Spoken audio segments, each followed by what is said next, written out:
It was a normal school day. I was working on a school project, when suddenly my teacher asked me, "Hey Eva, would you like to sign up for this TED event? I think you'd do great." Now, most of you in the audience would love to have this opportunity, right? But for me, I didn't want to, not one bit. Everyone started saying, "Yeah, you should do it. You're a great speaker." And I was afraid to admit it, but I was scared. Scared of going on stage, scared of being judged, scared of public speaking. Lots of people would say, "Oh, it's no big deal, just go for it," right? But it was a big deal to me. On the bus home, I cried by myself because I was stuck in this dilemma. I knew that this would be such a great opportunity for me, and everyone was pressuring me to do it, but I was scared. One thing that outweighed all of the benefits.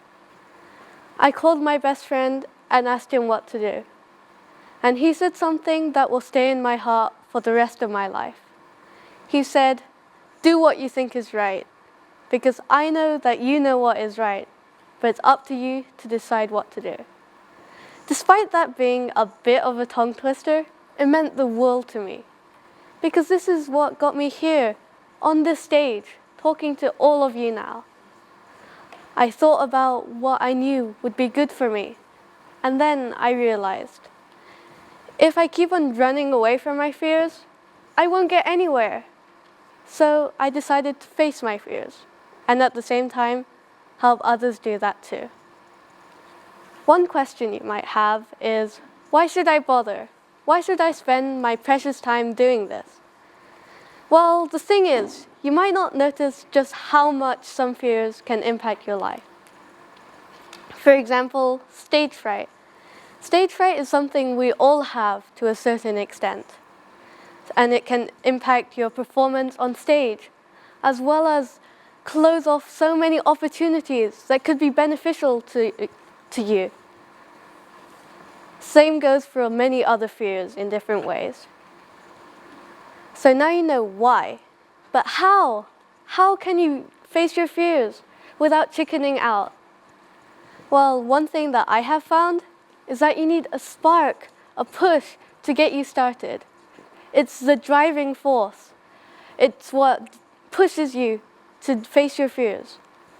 It can be from something you've heard, something you've read, something your friends told you. It can even come spontaneously to you in the middle of the night. Whatever that spark in you is, you need to find it, because it is essential to get started. Once you have set off, what next? Well, you have to search for opportunities, ways that you can face your fears. If it's stage fright, find somewhere to sing, act, or dance, or even just stand somewhere and talk like I'm doing. If it's a fear of being judged, then do something wild in public, regardless of what others might think of you. If you can't bring yourself to do something like that, it's fine. You can ask your friends or family to give you a little nudge in the right direction.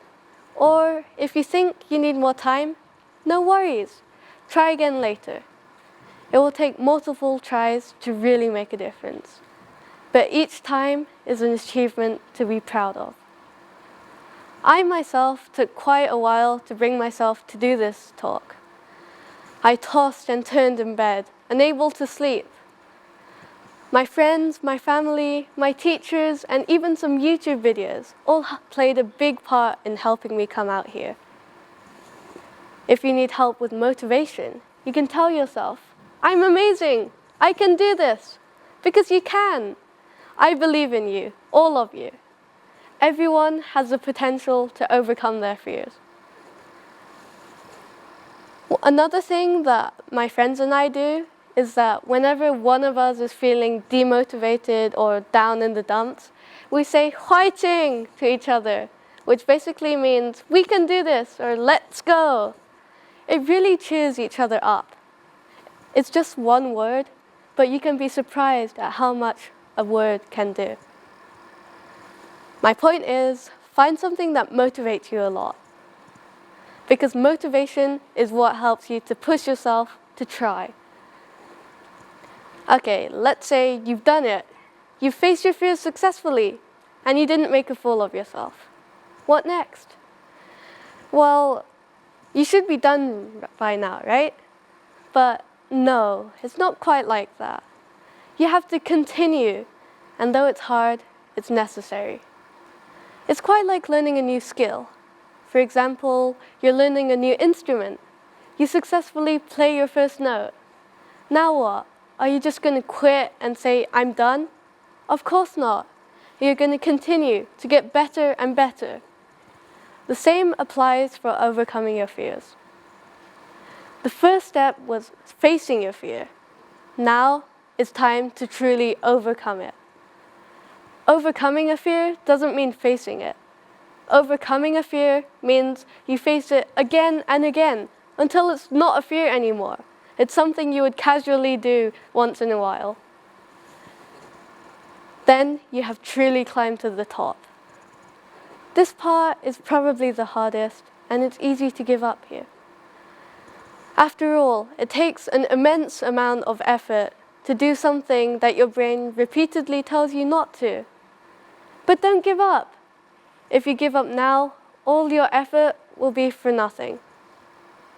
So how do you reach the point where you truly aren't afraid anymore? It's simple.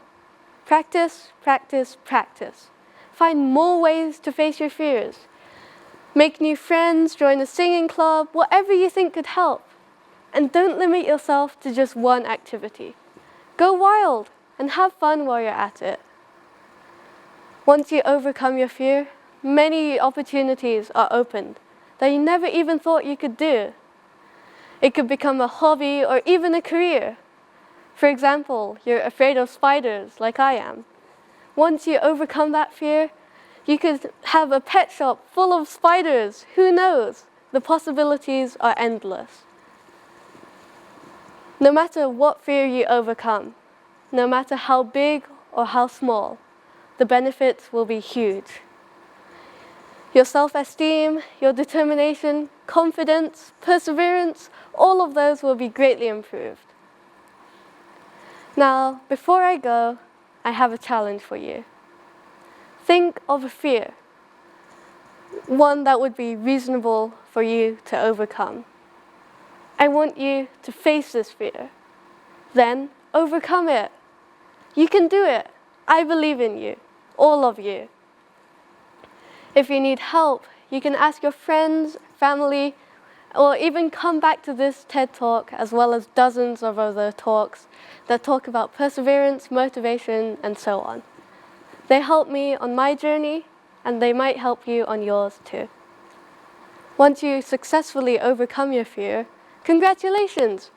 You've completed one of the hardest challenges in life. And maybe after this experience, you could help others too. Thank you.